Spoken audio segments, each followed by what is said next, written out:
waktu berdoa paling mustajabah itu ada 4 paling bagus. Sebenarnya kalau kita mau ambil 5 dulu.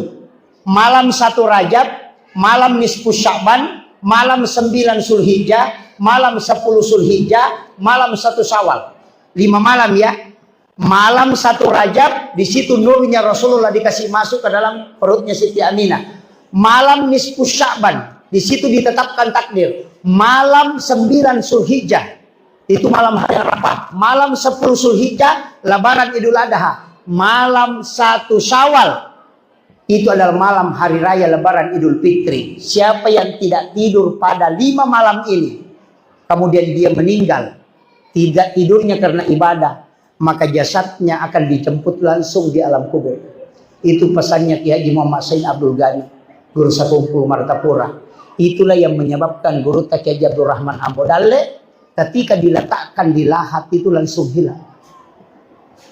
Saya dapat informasi dari orang yang memasukkan ke lahat siapa? Andre Guru Kiai Haji Fathuddin Sukara almarhum al-maghfur.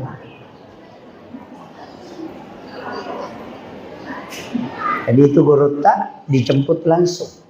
Waliullah itu hilang.